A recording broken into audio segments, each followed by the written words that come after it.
계시는 데니스 블레어가 우리 그때 원장으로 계셨거든요. 국방연구원에. 그분이 우연히 백악관에 들어가서 전역을 하는데 그때 마이클 그린이라고 시니어 에이시아 디렉터가 같은 자리에 앉아가지고 전역을 하면서 그 블레어 그 한태평양 제독으로 있다가 이제 은퇴를 하셨으니까 사성 제독입니다. 그 제독한테 하는 말이 Alliance is good. 그런데 비전이 없다 이거예요. 왜냐? 20세기에는 냉전 시대 때 북한을 주적으로, 러시아를 적으로, 중국을 적으로 동맹이 존속을 했는데 러시아도 이제는 완전히 민주국가로 돌아가고 있고 중국도 이제는 시장경제 돌아가지고 완전히 180도 변하고 있고 주적이라고 하는 북한조차도 한국의 젊은이들은 적으로 생각하지 않는 이런 상태 속에서 완전히 소위 말하는 동맹의 정당성이 사라졌기 때문에 새로운 비전이 없어가지고 이런 식으로 나가가다는 안 되겠다. 그렇게 두 분이 의견을 나누니까 우리 블레어 제독이 What can I help you? 우리가 도와줄 것이 뭐가 있겠냐 그러니까 이 마이클 그린이 당신 있는 연구원에 오공단이라는 사람이 있는데 그 사람을 중심으로 폴리시 리서치 그룹을 만들어서 스트래티직 이니셔티브 폴리시를 할 때 도와주는 것이 좋겠다. 그래서 이제 그분 우리 제독하고 저하고 좋다. 이제는 동맹에 대한 진지한 분석을 하자. 그래가지고 제가 한국과 중국, 일본 이런 문제를 다루는 아시아 전문가 7명을 모시고 지금 오늘 오전에 발표한 랄프 코사 또 이런 브루킹스의 원장 리차드 부시 이런 리차드 아미티지 이런 사람들을 또 어드바이저로 모셔가지고 폴리시 프로젝트, 리서치 프로젝트 그룹을 만들어가지고 소위 말하는 미국 국방부를 위한 후방 지원을 하기로 했습니다. 그래서 21세기를 향한 한미동맹의 강화라는 것이 미국 국방대학원 www.ndu, edu를 들어가 보시면 그 논문이 나와 있는데 그 논문의 요지를 제가 간단하게 말씀드리면은 동맹이 지금 나빠지고 있다. 그러면은 과연 동맹 더 크게? 천천히? 예, sorry. 그러면 동맹을 아예 근본적으로 동맹이 좋은데 보강하자 이런 식으로 하지 말고 우리 팀은 완전히 처음부터 카르트 블랑시 백지를 내놓고 연구하는 식으로 동맹을 분석해보자. 솔직하게 이야기하자. 그래가지고 한 16번을 만났습니다. 18개월을 통해가지고 한 번 만나면은 보통 아침 9시부터 오후 2, 3시까지 점심까지 먹어가면서 워킹 미팅을 하는데 그때 4가지 안이 나왔어요. 동맹을 완전히 없애버리자. There is no enemy. North Korea is not enemy. 중국도 아니고 러시아도 아니고 그러니까 없애버리는 게 낫겠다. 동맹을 완전히 파괴해버리자. No more military alliance. Number 1 scenario. Number 2. Maybe change the military alliance into the political strategic partnership alliance. 정치적인 동맹으로 하되 군사적인 동맹으로서 벗어나자. 세 번째는 지금 있는 동맹을 조금 보강하자. 네 번째는 동맹 자체가 굉장히 근본적으로 미국에도 한국에도 유익하기 때문에 지키는데 보강하는 정도는 안 되고 변환을 시키자. 트랜스포메이션 하자. 이 4가지 시나리오를 놓고서 진지하게 토의를 한 끝에 우리 팀이 그 4가지 중에서 제가 속으로 원하기를 4번째 시나리오가 가장 좋겠다 하고 원했는데 그 사람들도 다 동의를 해서 트랜스포메이션 시나리오를 우리가 채택을 했습니다.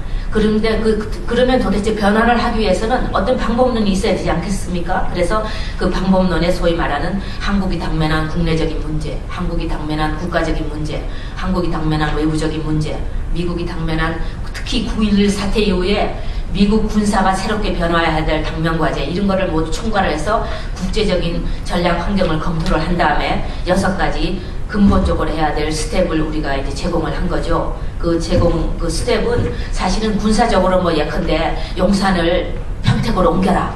또 뭐 군사수를 몇 명으로 줄여라. 아니면은 뭐 해군을 보강하라. 이런 것은 사실은 군사적인 측면에서 나중에 작전 측면에서 따로 연구를 해야 되고 근본적인 원리 원칙을 세우는 것이 좋다고 생각하기 때문에 우리가 6가지 스텝을 내놓았습니다.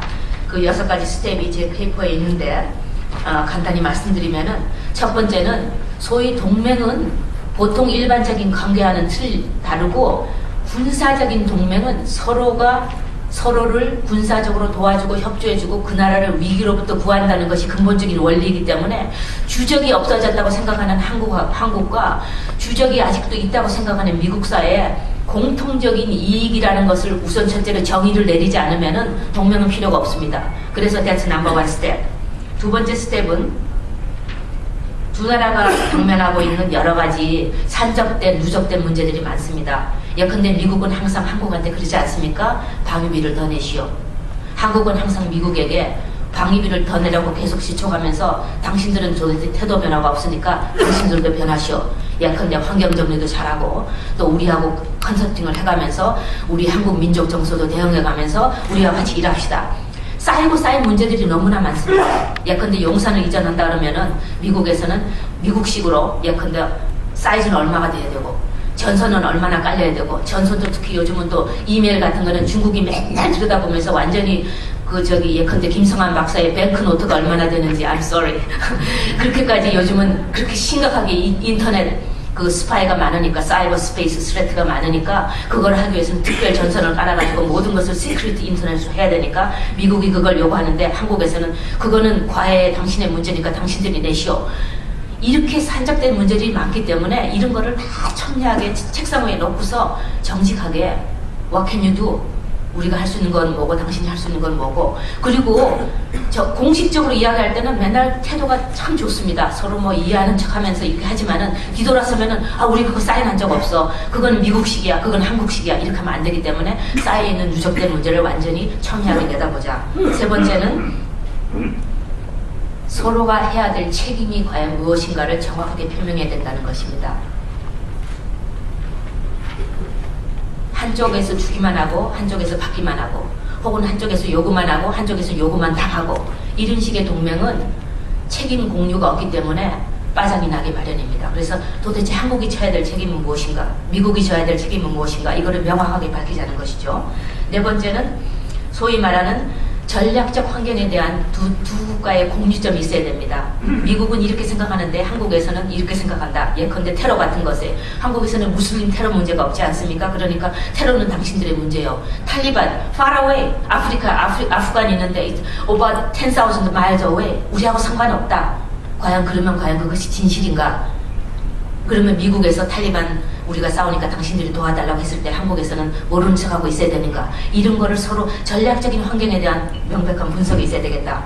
마지막으로 나머지 두 개는 소위 말하는 지금 있는 동맹을 새롭게 형태를 만들어 나가야 됩니다. 예컨대 육군이 너무 많고 공군력은 부족한 이런 한국에게 미국이 어떤 도움을 줄 것인가 한국은 정보력이 부족하니까 에어왁스 같은 걸 줄 것인가 이런 모든 것을 리쉐이핑을 해야 되고 마지막으로는 소위 말하는 산적해 있는 트룹 문제, 군사 문제, 군대 이전 문제를 풀어야 된다. 이 6가지를 제가 내놓은 것입니다. 그리고 우리가 이걸 동의를 해서 미국 국방부에 내놨고 한국 국방부에도 자문을 구해가면서 우리가 이야기를 했습니다. 제가 3분밖에 안 남았는데 사실 이 이야기를 너무 많이 하다가 나머지 중요한 포인트를 잃어버릴 것 같으니까 김성한 박사님은 저더러 좀 천천히 이야기라고 말했지만 제가 더 빨리 말하겠습니다. 태제배 속도로 트랜슬레이터 문제가 있으니까 그런데 소수만을 위한 트랜슬레이션이니까 제가 걱정 안 하고 한국말로 빨리 하겠습니다. 그래서 동맹이 변화를 이렇게 해야 되는데 6스텝이 남았는데 나중에 이제 질문 시간에 여러분들이 하시고 싶은 말씀을 다 하십시오. 이제는 노스코리아 팩터로 넘어가 봅시다. 노스코리아 문제는 아침에 안드레이 랄프 코사, 유월 박사님이 너무나 멋있게 해주셨어요. 세 분 사이에 컨센서스가 없다고 말했는지는 모르겠지만은 그 세 분이 말하는 것은 absolutely consensus. North Korea is not giving up nuke. 절대로 뉴크는 기브업 하지 않을 것이고 뉴크를 기대하는 것은 바보 같은 짓이지 absolutely no. 그 다음에 두 번째는 북한을 상대하면 상대할수록 더 문제가 많은 나라. 이런 식으로 가다가는 20년이고 30년이고 발목이 잡혀가지고 북한 사람들 매달려가지고 한국도 미국도 일본도 중국도 끙끙대다가 결국은 북한을 먹여주는 식으로 그리고 남아있는 2100만 동포는 굶어 죽어가면서 완전히 아프리카 종족보다도 못한 자유도 누리지 못한 채 말하자면은 대굴라그에서 소위 말하는 22 million is dying.